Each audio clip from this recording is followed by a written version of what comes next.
Hey guys, tonight we are going to slide back the paper screens and step into one of the most beautiful, mysterious, and misunderstood worlds of history. We are traveling to the flower towns of Japan to explore the life of a geisha. Imagine a narrow stone-paved street at dusk, the world lit by the warm, gentle glow of paper lanterns. You hear the distinctive clack-clack of wooden sandals and catch a fleeting glimpse of a figure in a brilliant silk kimono turning a corner, her face a perfect, white mask. It's an image of profound grace and artistry. As a quick reality check, though, you probably wouldn't last a day in this world. The beauty is the result of an iron will, and the grace is born from years of painful, relentless training. You'd likely last until your first shamisen lesson, when you realize your fingers are bleeding, your back is aching, and you still have 5 more hours of practice to go. It was a world that demanded absolute perfection. So, before you get comfortable, take a moment to like the video and subscribe, but only if you genuinely enjoy what I do here. Your quiet support is what makes these journeys possible. And as always, I'd love to see where in the world you're listening from. So please feel free to post your location and local time in the comments below. It's a joy to see this little community of ours stretching across the night. Now, dim the lights, maybe turn on a fan for that soft background hum, and let's ease into tonight's journey together. You are a little girl, perhaps 7 or 8 years old, and you are standing in a place you have never seen before. It is a street in a district known as a hanamachi, a flower town. The houses are tall and narrow, made of dark, polished wood. The upper floors are covered in a beautiful and intricate wooden latticework, a mushiko mado, that looks to your young eyes like the bars of a beautiful, ornate cage. You hold tightly to your mother's hand as she stops before one of these houses. This is the Okiya, the geisha house, and it is to be your new home. The front door slides open with a soft, rustling sound, and you step inside. The air is cool and smells of things you can't name, the grassy scent of tatami mats, a faint, sweet perfume, and the sharp, clean smell of floor polish. It is unnervingly quiet.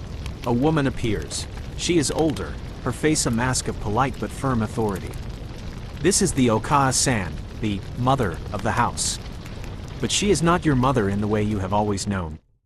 She is the proprietress, the manager, the woman who will now own your debt and your future. She looks at you not as a child, but as an investment. A promising but very expensive new racehorse. She is calculating how much she will have to spend on your food, your lessons, and your kimonos before you can begin to earn your keep.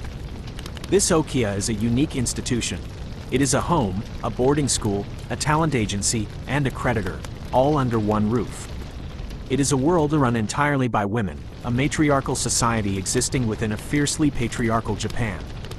The Okaa-san will pay for every aspect of your long, arduous training. In return, you will accrue a massive debt, one that you will spend the best years of your career slowly paying off with your earnings as a geisha. You are not entirely sure why you are here.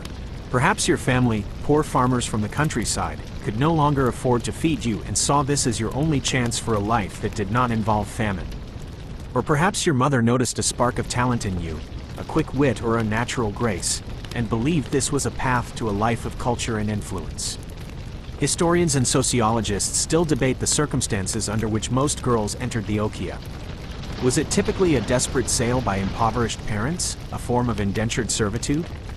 Or were there also cases where it was seen as a viable, even desirable, career path for a girl with artistic talent, a way to achieve a level of security and status otherwise unavailable to women? Standing there, small and silent in the entryway, you are the living embodiment of that debate. Your mother bows deeply, whispers a final goodbye, and leaves. The door slides shut, and the sound seems to cut you off from your old life forever. You have a new mother now. She seems less focused on hugs and more focused on profit margins. You are led through the house. You see other girls, younger ones who scurry about doing chores, and older girls, apprentices with painted faces and elaborate hairstyles, who watch you with a mixture of pity and professional curiosity. They are your new sisters. This is your new family. The house is a maze of polished wooden corridors, steep staircases, and small, shared rooms with paper screens for walls. You get the immediate sense that there are approximately 1 million rules in this house, and that you will learn all of them by breaking them and being scolded. It's the traditional method. You are shown to a small room at the back of the house that you will share with other junior girls. You are given a simple cotton kimono and a futon in a cupboard. This is your entire world now. As you lie down to sleep that first night, the unfamiliar sounds and smells of the okia surround you. You hear the distant, melancholy plucking of a shamisen, the soft rustle of silk as an older geisha returns from an engagement, and the murmur of female voices. Your old life is over. Your new one, the long, hard life of becoming a work of art, has just begun. You wake before dawn, not to the sound of birds in the countryside you vaguely remember, but to the sharp, decisive clap of a hand from one of the senior maids. Your new life begins not with art or beauty, but with labor. This is the first stage of your journey, the life of a shikomi, and for the next year or more, your primary purpose is to be a servant and to learn the single, most important lesson of the okia: absolute obedience. Your days are a blur of endless, repetitive chores. You rise first and you go to bed last. You learn to scrub the long, wooden corridors of the house on your hands and knees with a damp cloth until they shine like dark mirrors. You help in the kitchen, washing the endless piles of rice bowls and teacups. You run errands through the narrow, winding streets of the Hanamachi, your small legs growing strong from carrying messages and fetching goods from the market.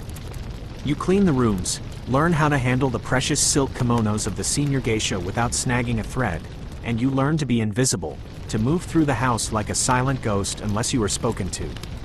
Your main skills for the first year are scrubbing, bowing, and making yourself as small as possible.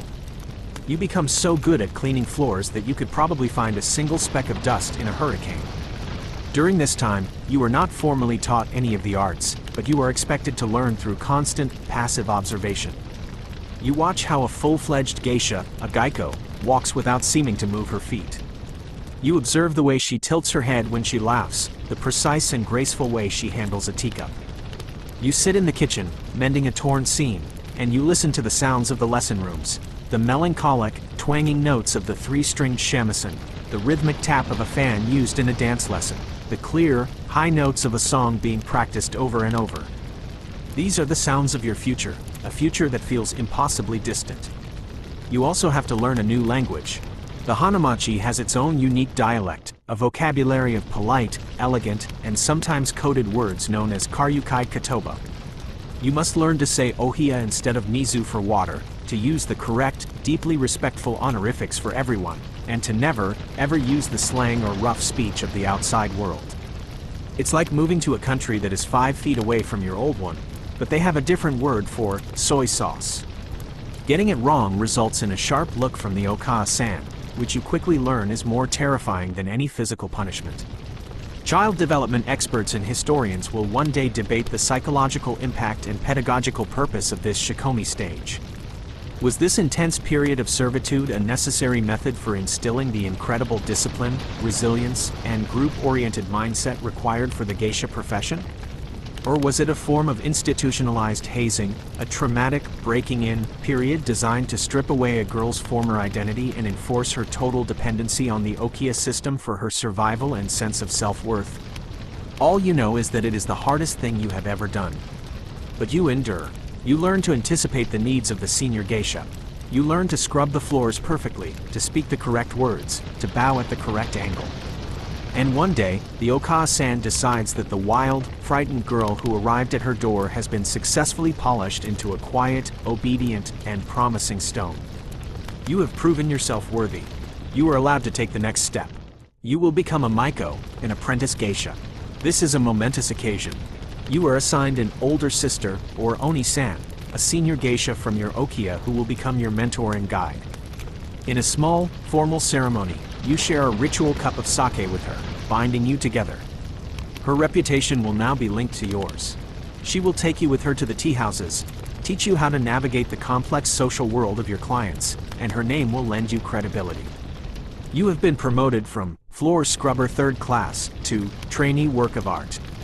The main difference is that now, instead of your hands aching from cleaning, they will ache from the endless hours of plucking the strings of a shamisen. Your real training is about to begin. Your life changes overnight. The scent of floor polish and laundry is replaced by the sweet, dusty smell of the lesson rooms. The calluses on your knees from scrubbing are soon joined by new, more painful calluses on your fingertips. Your time is no longer your own. It is a meticulously scheduled regimen of artistic training. You are to be forged into a work of art, and you quickly learn that the process of creation is one of pressure and pain. Your days are now divided between the three principal arts you must master: music, dance, and song. Your first and most constant tormentor is the shamisen. It is a beautiful instrument, with a long, slender neck of polished cherry wood and a square body covered in tautly stretched catskin. You learn to play it not by sitting comfortably in a chair, but by sitting in the formal seiza position, kneeling with your legs folded beneath you, your back perfectly straight. The first agony is the fire in your ankles and knees, an agony you must endure without fidgeting for hours at a time. The second agony is in your fingertips. You must learn to press the 3 silk strings against the neck of the instrument, and you must learn to strike them with a large, heavy plectrum called a bachi. Your fingertips, soft from a life of chores, quickly become raw and blistered, sometimes bleeding onto the pure white catskin. Your relationship with your shamisen is complicated. You admire its plaintive, melancholic voice, but you're also fairly certain it's a cursed object sent to personally torment you. It's the most beautiful instrument of torture you've ever seen. From the shamisen lesson, you move to dance, or buyo. Your dance teacher is a tiny, ancient woman who seems to be made of iron. She does not teach you leaps or spins. Geisha dance is an art of immense subtlety and control.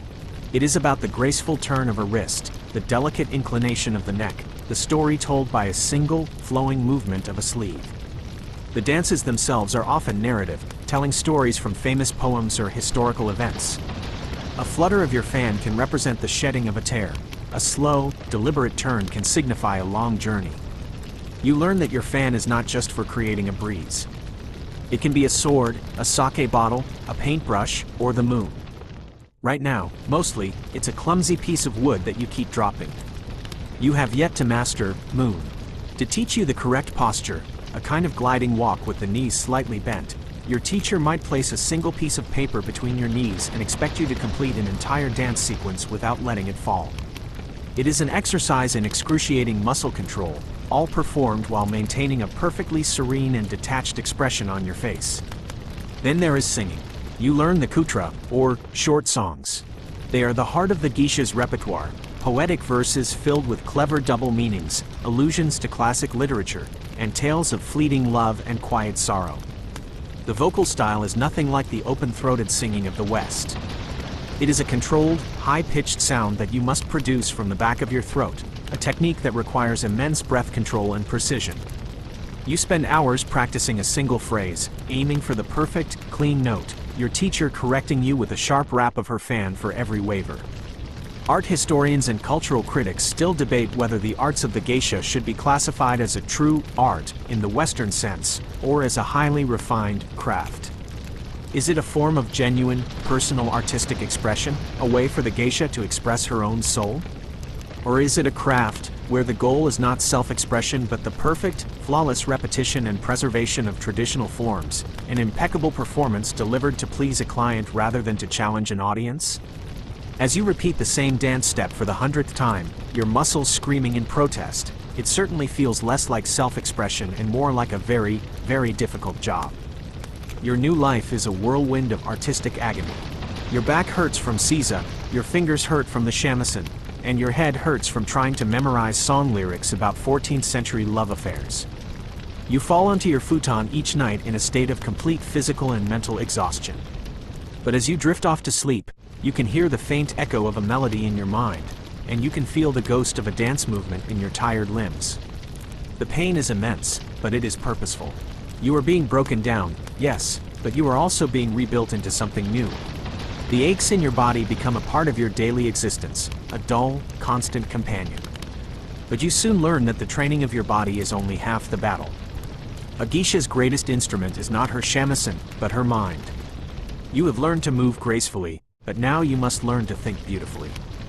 You are being trained not just to be an entertainer, but to be a companion, and the men who will one day pay for your time are often powerful, wealthy, and highly educated.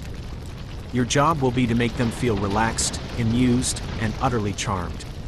And for that, you need a quick and well-furnished mind.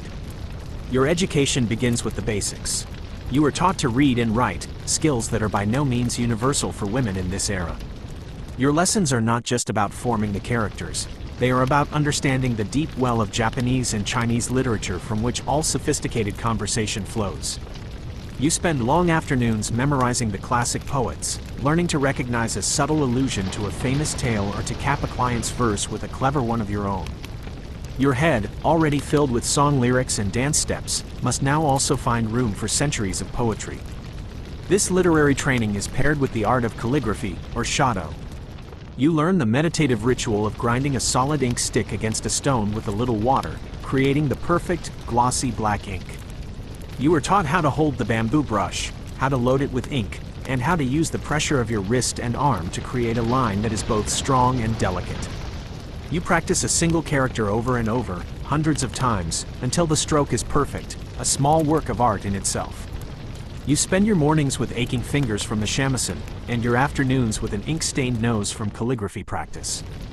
You're beginning to suspect that art is just a fancy word for a series of increasingly specific and difficult messes.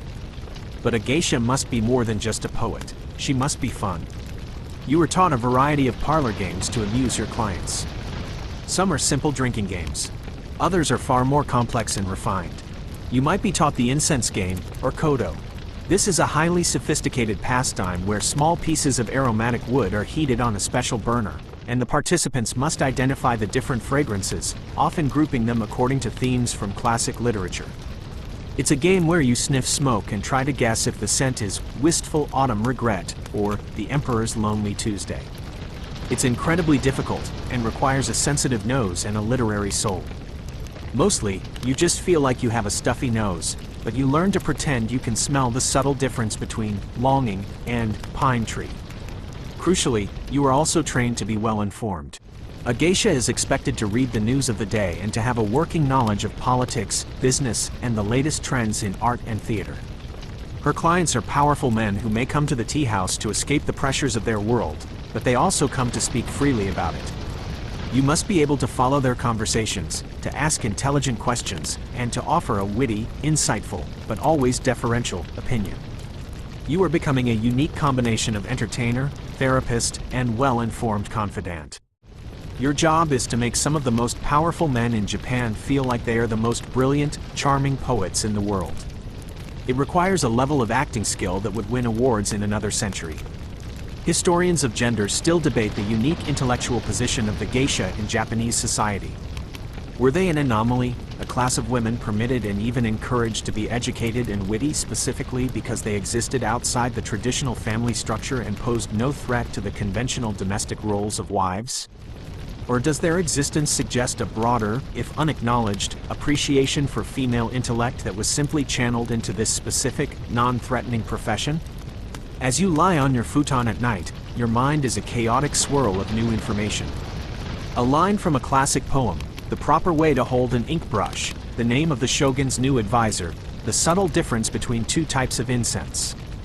It is a weight of knowledge almost as heavy as the physical exhaustion in your bones. You are learning that to be a geisha is not just to be beautiful, it is to be interesting. And making it all look effortless is the hardest art of all.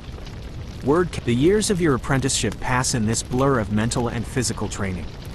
And now, the time is approaching when all that training must be hidden, concealed beneath an elaborate and beautiful mask.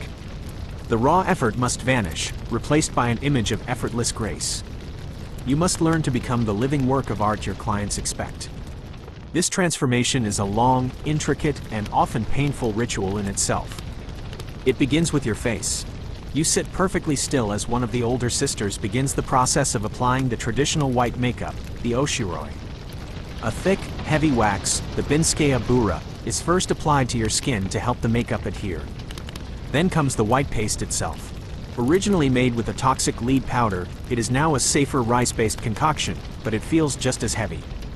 It is painted onto your face, your neck, and your upper chest, erasing your own features, your own skin tone, your very identity. You are transformed from a young girl into a priceless porcelain doll. A doll that can sing, dance, and pour sake, but has a hard time expressing any emotion other than serene, because your face is now encased in a stiff, white layer. Subtle artistry is then applied over this white canvas. A touch of red and black around your eyes makes them appear more dramatic. Your eyebrows are carefully shaped. Your lips are painted, not in their full shape, but as a small, doll-like pout of brilliant crimson. But the most important part of the makeup is what is left bare. At the nape of your neck, 2 or 3 unpainted stripes of your own skin are left exposed, a pattern called washi guro. In a world where you will be otherwise completely covered, this small, vulnerable patch of bare skin is considered an intensely alluring and intimate detail. Next is your hair. As a Maiko, you do not yet wear a wig. The elaborate hairstyle, a confection of wings and buns called the wear shinobu, is created from your own hair. The process is an exercise in endurance. Your hair is combed, separated, and stiffened with wax. It is pulled and twisted and tied with painful tightness, then decorated with a cascade of elaborate hair ornaments, the hana kanzashi, which feature dangling silk flowers that sway when you walk. The result is a stunning, but incredibly heavy and fragile, sculpture on your head. And because it is so expensive and time-consuming to create, you must make it last for a week or more. This means you must learn to sleep on a takamakura. It is not a pillow, but a small, lacquered wooden stand with a tiny padded roll on top. You must learn to sleep with your neck resting on this block, your head held perfectly still in the air to avoid crushing your hairstyle. Sleeping on the takamakura is a skill in itself. It's less like a pillow and more like a tiny, elegant guillotine for your neck. You learn to sleep with the stillness of a statue, because the financial consequences of a restless night are terrifying to contemplate. Finally, you are dressed. This is a task you cannot do alone.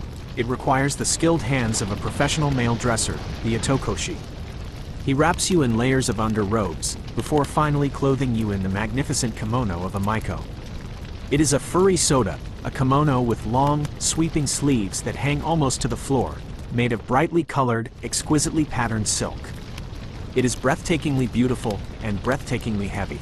The final piece is the obi, the sash. A Maiko's Darari obi is a masterpiece of brocade, several meters long, which is tied in an elaborate knot and hangs down your back like a great, beautiful shield. It is tied so tightly that it acts as a back brace, forcing you into a ramrod straight posture and making it difficult to take a deep breath. Cultural theorists and feminist historians will one day debate the symbolism of this elaborate attire.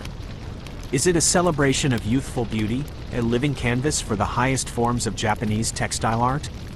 Or is it a form of ritualized restriction, a gilding of the cage, where the heavy kimono, the constricting obi, and the painful hairstyle serve to control your movement, enforce a demure posture, and transform you from an individual girl into a perfect, idealized object of beauty? When you finally stand, fully transformed, you can barely move. You weigh twice as much as you did an hour ago, you can't bend at the waist, and your head is a fragile, expensive sculpture. You look at your reflection and see a stranger. The girl is gone, replaced by a dazzling, doll-like creature. You are the pinnacle of Japanese beauty, and you have never been more uncomfortable in your entire life. The mirror shows you a stranger, but the Okaa-san sees a finished product ready for launch. She inspects you with the critical eye of a master jeweler examining a newly cut gem, making tiny adjustments to your collar, a stray hair, the fold of your kimono. You are deemed acceptable. Today is your misadashi, your formal debut.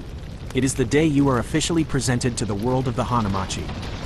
First, you are given your new name, your geime.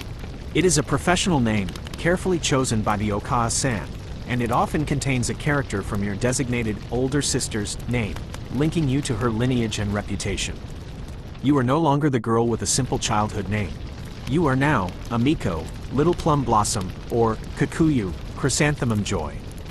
This new name is another layer of the beautiful, intricate mask you now wear, another step away from the person you used to be. The debut itself begins with a formal ritual that binds you to your Oni-san, your older sister and mentor. It is a ceremony called Sansan Kudo, the 339 times exchange of sake cups. This is the exact same ritual used in traditional Shinto weddings, and it carries a similar weight. You and your older sister take 3 sips of sake from 3 different sized cups, creating a bond as formal and binding as marriage. She is now responsible for you, and you owe her your loyalty. Then, the procession begins. You step out of the okiya and into the street, a world you have only ever seen as a scurrying servant. Now, you are its newest, most dazzling spectacle. You are wearing the special footwear of a new Maiko, tall, lacquered wooden sandals called akobo, which have small bells inside. The theory is that the charming, jingling sound announces your arrival. The reality is that it's a constant, tinkling reminder that you are about to trip and fall on the uneven stone pavement in front of everyone you are trying to impress. You and your Oni-san, along with the Oka-san, walk through the district. It is a slow, deliberate parade. You visit the most important tea houses, the Ochaya, where you will one day work. You visit the other Okiya in the neighborhood. At each stop, you perform a deep, formal bow and present a small gift, perhaps a fan decorated with your new name. In return, the proprietors congratulate you and pledge their support. You are no longer an anonymous girl. You are a new face in the intricate social fabric of the flower town. Sociologists and performance studies scholars will one day debate the nature of this debut. Was it primarily a business transaction, a formal announcement to the market that a new product was available for booking, a kind of living advertisement for your Okiya? Or was it a deeply cultural rite of passage, a symbolic coming-of-age ceremony that transformed a girl into a public figure and formally integrated her into the closed society of the Hanamachi? Standing there, your face aching from holding a serene smile, you suspect it is both. That evening, you attend your first engagement, your first ozashiki. You follow your older sister into a private room in a tea house where several wealthy, powerful-looking men are already seated. The room falls quiet as you enter. You are the novelty, the main attraction. You kneel on the tatami mat, your movements stiff and clumsy inside the heavy kimono. Your main task for the evening is to smile, look pretty, and not spill sake on the very important government minister. You focus so hard on the not spilling part that you probably look less like a serene work of art and more like a terrified, beautiful statue. You watch your Oni-san with desperate attention. You see how she laughs at a client's joke, how she keeps his sake cup filled without ever being asked, how she masterfully steers the conversation. You might be asked to perform a simple dance you have rehearsed 1,000 times. As you dance, your heart pounds, terrified of making a mistake. The men applaud politely. They are not just paying for a performance, they are paying to be the first to see a new star, to be part of your story from the very beginning. When you finally return to the Okiya late that night, you are exhausted in a way you have never felt before. Every muscle aches, your feet are sore from the akobo, your scalp is throbbing from the weight of your hair ornaments, and your mind is numb from the effort of being constantly, perfectly charming. You have survived. You are officially a Maiko. And you know, with a daunting certainty, that you will have to do it all again tomorrow. The next night, and the night after that, the terror begins to subside, replaced by a routine. It is a two-part routine that will define your life for years to come. First is the slow, deliberate routine of transformation, as you are painted and wrapped and sculpted into a work of art. Second is the routine of the evening's work, a delicate performance in the private rooms of a tea house, an ochaya. The tea house is the main stage for your art. It is an exclusive world. You cannot simply walk in off the street. The tea houses operate on a strict system of formal introductions, a policy known as Ichigen-san Okatori, or no first-time customers without a referral. This ensures that the clients are all wealthy, respected, and trustworthy men who understand the intricate rules of your world. It is a system built to protect the privacy of the powerful men who gather there, and to protect you. You and your Oni-san arrive at the tea house, bowing deeply to the proprietress. She leads you to a private tatami room where your clients for the evening are waiting. The room is a study in simple, perfect elegance, a single, beautiful flower arrangement in the alcove, a painted scroll on the wall depicting a misty landscape. Your first task is to make yourself small and graceful, kneeling just inside the doorway to announce your arrival before gliding into the room. Your primary job as a junior Maiko is to be an attentive and decorative assistant to your older sister. Your life revolves around making sure a small ceramic cup, a sakazuki, is never empty. You learn to monitor a man's drinking without ever staring at his cup. You learn to move on your knees across the tatami mat with a fluid, silent grace. You learn to hold the warm ceramic sake flask, the tokuri, with 2 hands, and to pour a thin, steady stream into the cup without spilling a single, precious drop. It is a task of immense importance. The fate of a business deal or a political alliance could, you are led to believe, hinge on your ability to pour sake without sloshing. As the sake flows, the atmosphere relaxes. This is where your intellectual training comes into play. You listen intently to the men's conversation. They might be discussing politics, business, a new kabuki play, or the price of rice. You learn to follow the thread, to laugh elegantly behind your sleeve at their jokes, to offer a wide-eyed look of admiration when they speak of their accomplishments. You become a master of the artful compliment. Your analysis of the rice futures market is as profound as a Zen koan, Tanaka-sama. You have no idea what he's talking about, but you say it with an air of complete sincerity. Feminist historians and sociologists will one day debate the agency of the geisha within this space. Were you simply a beautiful, passive object, catering to the whims of powerful men in a system designed entirely by and for a patriarchal society? Or did you wield a subtle but significant form of soft power, using your intelligence, your artistic authority, and your role as a trusted, discreet confidant to influence your powerful clients and navigate the world on your own terms?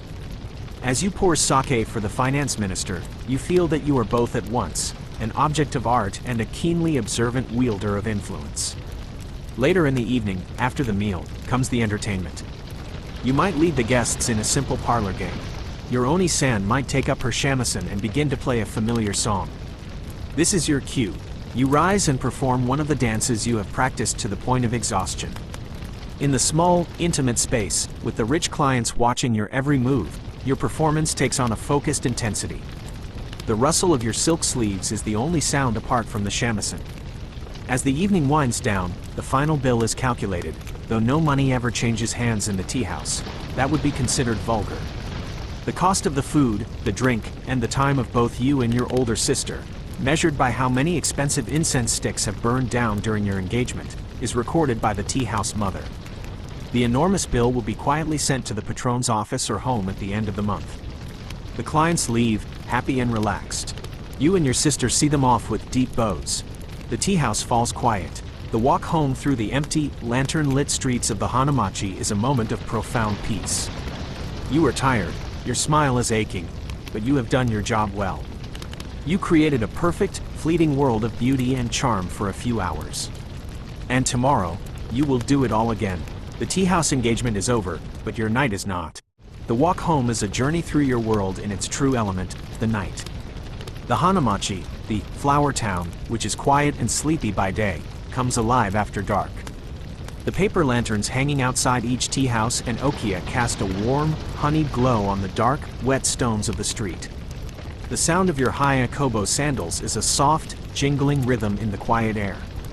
This is your world, a place known as the Ukiyo, the floating world. The term Ukiyo originally came from Buddhism, meaning the sorrowful world of transient human existence. But over time, it was playfully repurposed to describe this world of fleeting, fashionable pleasures. It is a world detached from the mundane concerns of rice paddies and merchants' ledgers. It is a world of art, beauty, wit, and style, and it floats on a current of sake, music, and immense, discreetly handled sums of money. The Hanamachi is the most refined, most exclusive corner of this floating world. As you walk, you see the other inhabitants of this intricate ecosystem. This world is not just made of geisha. It is supported by a whole universe of highly specialized artisans and professionals. You pass the shop of a fan maker, its shutters drawn for the night, but you can imagine the delicate painted fans arrayed inside. You pass the workshop of the Katsura Ya, the man who creates the complex, heavy wigs that the senior geisha wear, each one a masterpiece of human hair and sculpted wax. There are the kimono makers, the obi weavers, the sandal makers, and the men whose entire life is dedicated to carving the intricate floral hairpins, the kanzashi, that adorn your hair. It's a tiny, self-contained universe that runs on tea, sake, gossip, and debt. Everyone here depends on everyone else. You see a senior geisha gliding down the street ahead of you. She doesn't walk like a normal person. She moves with a specific, sliding shuffle, her feet barely seeming to leave the ground. This is suriyashi, the geisha's walk, a technique you are still trying to master. It is a necessity born of the restrictive kimono and the high sandals, a way to move with speed and grace without any unseemly flapping of the robes. It makes her look as if she is floating, an apparition of pure elegance. This entire world is governed by its own strict set of rules and its own unofficial government, the Kenban. The Kenban is the registry office, the union hall, and the booking agency all in one. It sets the rates for your time, enforces the rules of conduct, registers your professional name, and ensures that the strict hierarchy of the Hanamachi is maintained. There are rules for how you enter a room, how you hold a sake cup, and how you laugh. You're pretty sure there's a rule for how you're supposed to breathe, but you haven't been corrected on it yet, so you assume you're doing it right. Economic historians will one day debate the complex financial structure of this world you inhabit. Was it a unique, female-led microeconomy, a rare space where women like the Okawa-san could wield considerable financial power and provide a path for girls to achieve a degree of influence and security? Or was it, at its core, a beautifully decorated system of indentured servitude, where the enormous debt you accrued for your training and wardrobe would keep you permanently tied to the okia, your life funded by the wealthy male patrons who were the ultimate source of all the money in this floating world? You don't think about the economics of it. You just know that this is your reality. You arrive at the polished wooden entrance of your okia. The street is quiet now. The sounds of shamisen and laughter from the tea houses are faint and muffled. You slide open the door and step inside, leaving the public world of the flower town behind. You have returned to the private, domestic, and exclusively female world of your home.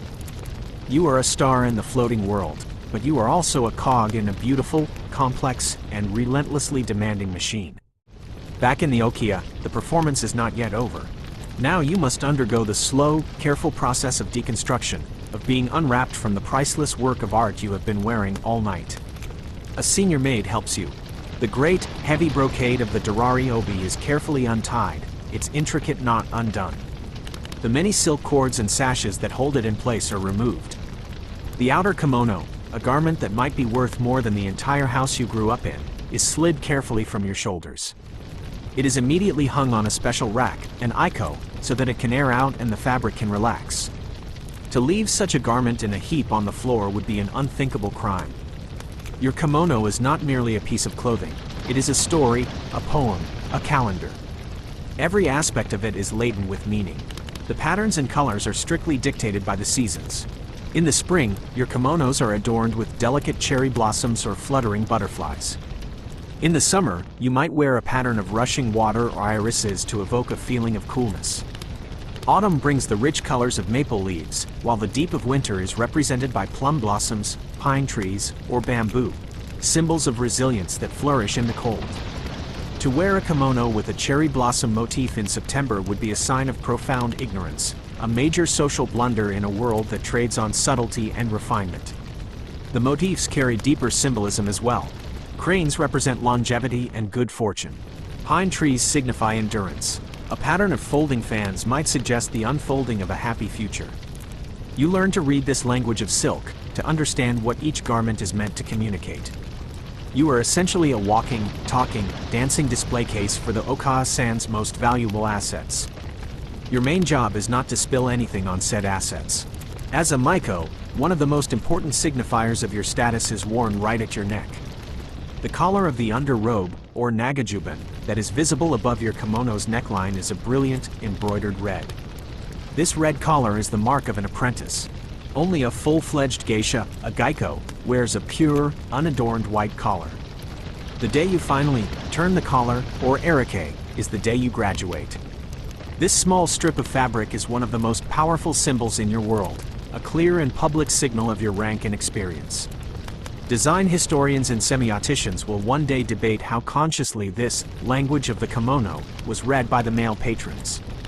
Was a client, a wealthy merchant, or a powerful politician genuinely able to decode the subtle literary allusions in a pattern of windswept grasses and appreciate the seasonal correctness of the motifs as a form of intellectual communication from you? Or was the effect more holistic, a general, powerful impression of elegance, expense, and impeccable taste, with the specific symbolic meanings being a more private language, appreciated mostly by you and the other women of the Hanamachi? What you know for sure is the sheer physical weight of it all. As the last layer of silk is removed and you are finally left in a simple, light cotton underrobe, a wave of profound relief washes over you. It is the feeling of being set free. You can take a deep breath for the first time in hours, your lungs no longer constricted by the tight obi. You can bend at the waist. You can feel the air on your skin. The transformation back into a semblance of a normal girl is as significant as the transformation into a living doll. For a few precious hours of sleep, you are not a work of art. You are just you, a tired girl in a quiet house, resting before the performance begins all over again. As you grow into your role as a Maiko, your skills increase, but so does your debt. The cost of your exquisite silk kimonos, your daily lessons with the dance and music masters, your food, your hair ornaments, it is all being paid for by the Okiya, and a meticulous record is kept. You are accruing a mountain of debt, a sum so large you can barely comprehend it. You learn a fundamental truth of your profession: for a geisha to truly succeed, to clear her debt and achieve a measure of financial stability, she needs a dana. A dana is a patron, but the word patron is too simple. He is a wealthy, usually older and married man, who takes a particular geisha under his protection. The relationship is a unique and complex social contract. The dana will pay a huge sum to the Okiya, often enough to clear your accumulated debt in one go. From that point on, he is responsible for your living expenses. He buys you new kimonos, pays for your lessons, and generally ensures your financial well-being. This allows you to practice your art without the constant pressure of having to take on as many engagements as possible just to make ends meet. For the dana, this arrangement is a significant display of his wealth, power, and refined taste. To be the patron of a popular geisha is one of the ultimate status symbols in a society that values beauty and culture. You become a living testament to his success. When he entertains important business or political clients, he can call on you to host the party, your grace and artistry reflecting directly on him.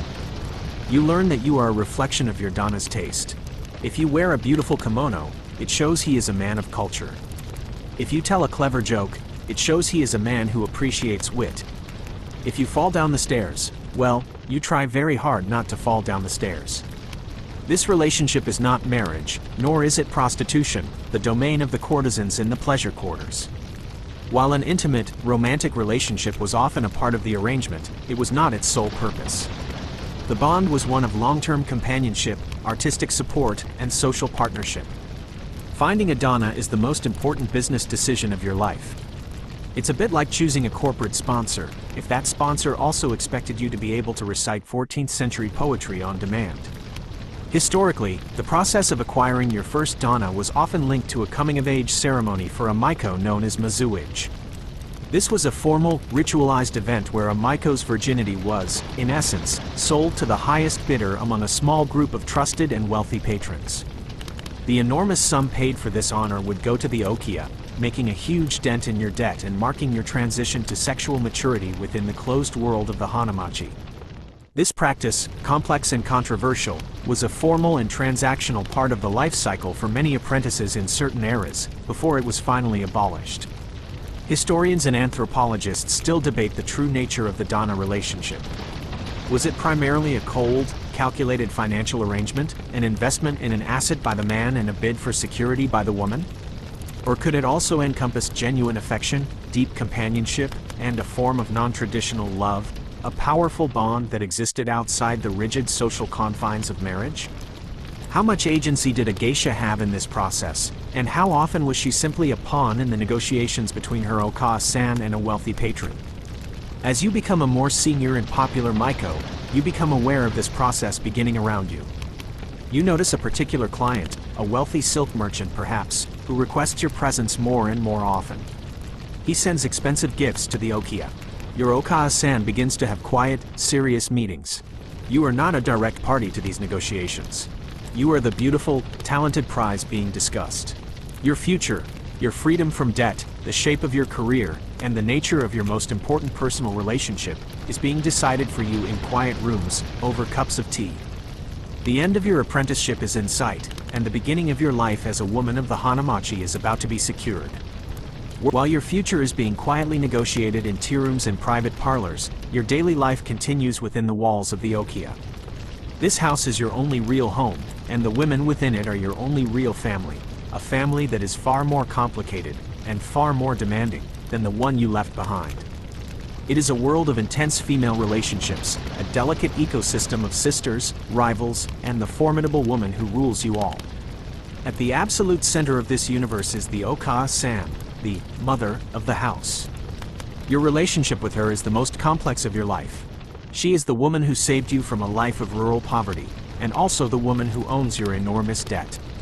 She is your teacher and your harshest critic. She provides your food, your shelter, and your priceless kimonos. She can praise you with a subtle nod that makes your heart soar, and she can crush your spirit with a single, sharp, disappointed word. You love and fear the Okaa-san in equal measure. She's the only person who can make you feel like a treasured artist and a complete disappointment in the same sentence. Ultimately, you understand that your success is her success. She is a businesswoman, and you are her most promising venture. Your most important emotional bond, however, is with your designated older sister, your Oni-san. This is not a casual friendship. It is a formal, ritualized mentorship that forms the backbone of the geisha world. She is your guide through the labyrinthine social rules of the Hanamachi. She corrects your mistakes, introduces you to her own favored clients, and protects you from the advances of less desirable men. She is the person you can complain to about a difficult patron or an aching foot after a long night in Hayakobo sandals. She is your ally, your teacher, and the only other person on earth who truly understands why sleeping on a tiny wooden block is so incredibly stressful. This bond of sisterhood is a powerful source of solidarity in a world where you are constantly performing for men. But for every sister, there is a rival. The Okia is a hothouse of talent and ambition, and you are all competing for the same limited resources, the best engagements, the most generous clients, the most prestigious patrons. This rivalry is rarely expressed in open conflict. That would be unseemly and unprofessional. It is a war fought with whispers and shadows. It is a rival Maiko from another house performing a new, dazzling dance that makes yours look old-fashioned. It is a cutting remark, disguised as a compliment, about the way your obi is tied. It is the quiet, burning jealousy you feel when another girl is requested by a client you were hoping to impress. The Okia is a place of serene, graceful beauty on the surface, and a hotbed of passive-aggressive competition underneath. It's like a beautiful swan gliding on a lake, but you know that just under the water, everyone is paddling furiously and probably trying to bite each other's ankles. Feminist scholars and anthropologists will one day debate the dynamics of this system. Was the Okia a powerful example of a female-centric sorority that provided women with mutual support, professional mentorship, and a way to build a life outside the confines of traditional marriage? Or was it an inherently competitive, even toxic, environment that ultimately pitted women against each other for the approval and financial support of men, thereby reinforcing the very patriarchal structures they seem to subvert? Living inside it, you feel that it is, somehow, both at the same time. Sometimes, this world of lineage becomes very literal. When a particularly famous and successful geisha retires, she may choose to pass her professional name, her geime, on to her star protege. To be chosen to inherit a name like Kakuyu of the Ikariki Tea House is the greatest honor a young geisha can receive. It instantly grants you a legacy of prestige and a roster of high-profile clients. But it is also an immense burden, as you are now expected to live up to the formidable reputation of the woman who came before you. You learn to navigate this world with care. You treasure the quiet moments of camaraderie with your Oni-san, and you learn to guard yourself against the subtle barbs of your rivals. You learn that your success depends not just on your beauty or your skill with the shamisen, but on your ability to master the most complex and intricate dance of all, the politics of the Okia. Negotiations conclude. A wealthy silk merchant, a man of influence and refined taste, has become your Donna. In a single, enormous payment to the Okia, the mountain of debt that has shadowed your entire existence is cleared. Your formal coming of age as an artist is marked by the ceremony of erike, the turning of the collar. The heavily embroidered red collar of a Maiko is replaced by the pure, unadorned white collar of a Gaiko, a full-fledged geisha. You trade your high, noisy Akobo sandals for simpler, more elegant ones. Your elaborate hairstyle is replaced by a more subtle, sophisticated wig. You are no longer an apprentice. You are a master. With the backing of your Dana and the reputation you have built, you become one of the most sought-after geisha in your Hanamachi. Your evenings are a blur of prestigious engagements at the finest tea houses. Your schedule is booked months in advance. You are a star in the floating world. But you quickly learn that reaching the top of the mountain simply means you have farther to fall. Success is not a destination. It is a high-maintenance garden that must be constantly tended. The pressures are immense. There is the physical toll of late nights, of endless performances, of consuming rich food and sake with clients while never appearing anything less than perfectly composed. There is the intellectual toll of having to be constantly charming, witty, and well-informed for a rotating cast of powerful and demanding men. You find yourself reading up on new irrigation techniques just to have something interesting to say to a government minister. You never thought your career as an artist would involve so much agricultural policy. And underneath it all is the quiet, constant fear of your own fleeting popularity. You are the toast of the town now, but you see the older geisha, women who were once the stars you now are, whose schedules are not so full anymore. You watch with a professional eye as a new, stunningly beautiful young Maiko makes her own debut, and you see the clients' heads turn. You understand that fame is a season, and winter is always coming. You are now at the top. It's wonderful. It means you get the best clients, the most beautiful kimonos, and the privilege of being completely exhausted all the time. Success is just a more elegant form of fatigue. Your fame becomes a tangible thing. You are now a subject for the ukiyo-e artists, the masters of the woodblock print. These prints are the popular media of your day, mass-produced images of beautiful women, famous kabuki actors, and celebrated landscapes. One day, you walk past a shop and see your own face, stylized and beautiful, printed on a sheet of paper for anyone to buy. The artist has been very generous with the graceful curve of your neck, but has given you a slightly vacant expression. You suppose this is what fame feels like, being a slightly less detailed, mass-produced version of yourself. This celebrity is further codified in books, popular guidebooks to the pleasure quarters known as hyobanki. In these books, geisha and courtesans are ranked and reviewed like prize-winning horses, critiqued on their beauty, their skill in dance, their wit in conversation, and their grace in pouring sake. To be ranked at the top is a great honor, but it also turns you into a public commodity, your artistry reduced to a score in a book. Cultural critics and historians will one day debate the effect of this celebrity and commodification on your identity. Did being a celebrated public figure, an image on a woodblock print, empower you by giving you a form of fame and influence that few women could ever hope to achieve? Or did it further objectify you, reducing your complex artistry and personhood into a fashionable, consumable image for the masses, making you even more of a product to be bought and sold? Late one night, after a particularly demanding engagement, you sit before your mirror, carefully removing the layers of makeup. The famous geisha, Kakuyu, dissolves, revealing the face of a tired young woman underneath. You look at the face in the mirror and feel the immense weight of the image you have created. It is a beautiful, heavy mask, and the effort of holding it up, night after night, is the great, secret art that no one ever sees. Years pass. Your fame solidifies within the floating world. You are a respected geiko, a master of your arts. And then, a new and strange element enters your exclusive, carefully ordered world. Foreigners. Big, loud men from America and Europe, with their strange, heavy woolen clothes and their even stranger customs, begin to appear at the tea houses, brought by their powerful Japanese hosts as a display of sophisticated entertainment. Entertaining these gaijin is a new and bewildering challenge. Your entire art is based on a shared cultural language of subtlety, illusion, and unspoken understanding.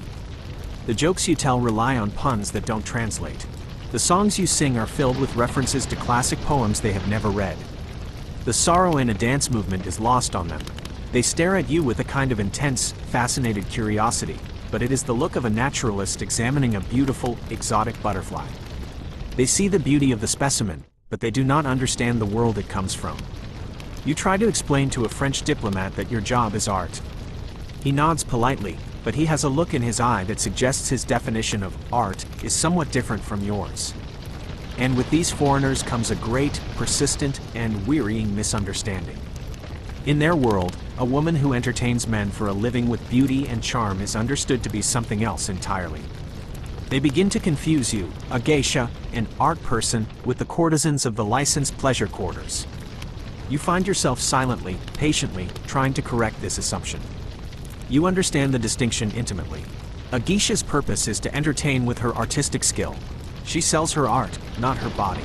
Your engagements are at tea houses, not brothels. Your training is in music and dance, not the arts of the bedchamber. Your relationships with men, such as your bond with your donna, are complex, long-term arrangements based on patronage and companionship, not simple commercial transactions for intimacy. The high-class courtesans, the Oran and Taiyu, are artists in their own right, skilled in many of the same arts as you. But their world is separate from yours. They live and work in walled, licensed districts like the Yoshiwara in Edo. And while they are surrounded by artifice and ritual, their ultimate trade is the selling of love and intimacy. Your trade is the selling of an atmosphere, of an aesthetic experience. There is a simple, visual clue that you wish the foreigners would understand, a sartorial detail that makes the distinction perfectly clear to any Japanese person. It is the obi. Your elaborate brocade sash is always tied in a complex, decorative knot in the back. It is a creation so intricate that you cannot possibly tie it yourself. You must be dressed by a professional. A courtesan, on the other hand, ties her obi in a simpler knot in the front. The reason is purely practical. She needs to be able to untie and retie it herself, possibly multiple times in an evening. The location of the knot is the clearest "About Me" section you could possibly wear. Knot in the back. I am an artist. Please admire my witty conversation. Knot in the front. This is a different establishment entirely. It's a very efficient system, if people would only pay attention. Historians of cross-cultural relations will one day debate the long-term impact of this Western misinterpretation. Did it simply create a false, exoticized image for a foreign audience, a fantasy of the submissive, sensual, Oriental woman? Or did this powerful, globally spread misunderstanding actually feed back into Japanese society itself, altering how geisha were perceived by a new, modernizing Japanese public and even affecting the self-perception of the women inside the hanamachi? All you know is the quiet frustration of it. You have endured years of agonizing training. You have mastered arts of incredible difficulty and subtlety. You have cultivated a mind sharp enough to converse with ministers and poets, all to be mistaken for something you are not. It adds a new kind of fatigue to your evenings, the weariness of being fundamentally misunderstood. You learn to handle the clumsy assumptions of the foreigners with the same polite, impenetrable grace with which you handle everything else, but a part of you feels as if your beautiful, complex art has been smudged by a clumsy, uncomprehending thumb. Years continue their relentless, silent procession. The weariness of being misunderstood by foreigners is joined by a more intimate, more undeniable weariness in your own bones. The late nights in the tea house take a greater toll. The intricate dance steps require a little more effort to seem effortless. The flawless white mask of your makeup takes a few more minutes to apply perfectly. You are still a celebrated artist, a vision of grace, but you can feel the subtle shift in the seasons of your own life. You see the new Maiko, young girls of 15 or 16, making their dazzling debuts. You see the way the patrons are captivated by their freshness, their youth, their newness. You remember when you were that girl. Now, you are the respected elder, the established star, but you know that the brightest flame does not burn the longest. In the world of the hanamachi, where beauty and youth are precious commodities, a geisha must plan her retirement with the same care and strategic thinking she applies to an evening's entertainment. The decision is not a matter of if you will leave the life, but when and how. You have several paths before you, the traditional and respected options for a successful gaiko. If your dana, your patron, is a widower or is able to, he might ask you to become his wife or, more commonly, his official mistress, setting you up in your own house outside the hanamachi. This path offers complete financial security, but it means leaving the world of art and female companionship behind forever, to enter the very domestic world you have always existed apart from. The idea of becoming a wife is odd. After a lifetime of charming, powerful men, the thought of having to discuss the household budget with just one of them for the rest of your life seems like a significant step down in terms of conversational variety. A second, more powerful path is to become an okaa-san yourself.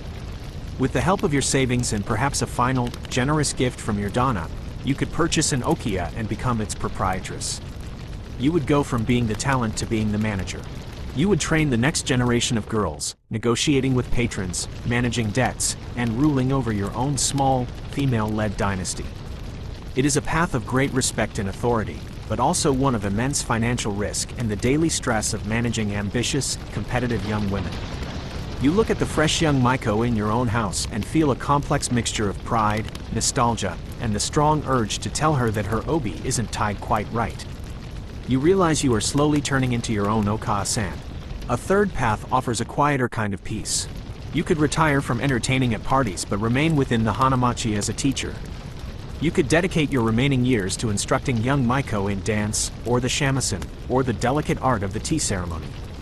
This would keep you connected to the art that has been the center of your entire life, allowing you to pass on your knowledge and maintain a position of great respect, without the nightly exhaustion of performance. Social historians still debate how much genuine autonomy a geisha possessed when it came to her retirement. Was the choice to marry, open an okiya, or become a teacher a truly free one, based on her own desires and ambitions? Or was it largely dictated by her financial situation, the whims of her dana, and the social pressures of the okiya system, making it less of a choice and more of a predetermined path based on her level of success? You contemplate these paths in the quiet hours after midnight. The choice is a heavy one. It is the choice of your life's third act. The relationships you have built, especially with the long-term dana, are not easily discarded. Just as they were formed with ceremony, they must be ended with ceremony. There are formal goodbyes, ritual parties, and symbolic gestures that mark the end of one life and the beginning of another. You have navigated the treacherous waters of the floating world. You survived your apprenticeship, you achieved fame, you earned your freedom from debt. Now you stand at your final, most important crossroads. You look at your face in the mirror, at the woman who has seen and done so much, and you feel a quiet sense of calm. A decision begins to form in your mind, a path that feels not like an end, but like a transformation. The decision is made. You do not marry. You do not take on the risks and worries of running an okiya. You choose the art. Your dana, in a final, generous act of patronage, helps you set up a small, elegant house on a quiet street on the edge of the Hanamachi. Your career as a celebrated entertainer is over, marked by a series of quiet, heartfelt farewell parties. You have chosen the life of a master, a teacher. The years fall away like cherry blossoms. You are an old woman now. Your back is a little bent, your face is a map of fine lines, and you no longer need the oshiroi makeup to look like a porcelain doll. You spend your days in a quiet, sunlit tatami room, teaching the shamisen to the new generation of Maiko. You watch a young girl, no older than you were when you first entered the okiya, struggle to hold the heavy plectrum, the bachi, correctly. You tap her hand gently, adjusting the angle. You remember the blisters, the pain, the frustration. You remember the feeling that your fingers would never learn to move with the required speed and grace. You are a living link in an unbroken chain. The arts of the geisha are not learned from books. They are an intangible cultural heritage, passed down directly from master to student, from body to body. The specific way you hold your hand, the particular way you strike a string to produce a note of profound sadness, these are the secrets of your school, passed from your Oni-san to you, and now from you to this young girl. As she plays a simple folk song, the notes transport you back in time. You remember the faces of patrons, men who were once the most powerful in Japan, now long since turned to dust. You remember the weight of a particularly beautiful silk kimono, the one with the pattern of weeping willows. You remember the terror and excitement of your debut, and the quiet satisfaction of a perfectly executed dance. Your life has been a strange and beautiful performance, and now, in your old age, you have become the audience, watching it replayed in the struggles and small triumphs of your students. You notice the girl is holding her bachi too stiffly. You show her your own, a beautiful, amber-colored plectrum made from tortoise shell, a gift from your dana many decades ago. You explain that a different plectrum is used for different styles of music, and that the way she holds it will change the entire voice of the instrument. It is a small, expert detail, one of many thousands you have accumulated over a lifetime. UNESCO and cultural preservationists will one day debate the most effective ways to save intangible traditions like yours. Can the geisha's art be preserved in recordings, in museums, in academic papers? Or does it only truly exist here, in this room, in the living, dynamic transmission from an old woman's memory to a young girl's hopeful fingers, a fragile chain that is always just one generation away from being broken? Your student leaves. You are left alone in the quiet room. Old patrons still visit you sometimes, bringing gifts and memories. They are old men now, with grandchildren of their own. They talk of the good old days. You smile and nod, remembering that the good old days were mostly filled with aching feet and a distinct lack of sleep. You pick up your own shamisen. Your hands are old now, the joints stiff, but when they touch the instrument, they remember. The shamisen has been your harshest critic, your most demanding partner, and your most faithful companion. It knows all of your secrets. You begin to play a kutra, a short song you performed hundreds of times as a young woman. It is a song about the fleeting beauty of a flower and the enduring sorrow of memory. The final, plaintive note of the shamisen hangs in the still air of the room, then fades into silence. The story is over. The young girl who arrived at the okiya has become the apprentice became the artist, and the artist has become the master, a living vessel of memory and tradition. Her long performance is at its end. All that is left is the quiet of the room, the scent of old wood and tea, and the feeling of a life fully, if strangely, lived. Let the image of the old woman in her song soften and dissolve. Let the sounds of the floating world recede, leaving only the sound of your own quiet breathing. The performance is over. The lanterns have been extinguished. There is no one to please, nothing to practice. There is only this deep, profound stillness, a gentle quiet that cradles you as you let go of the day, and drift into the soft, welcoming darkness of your own well-earned sleep.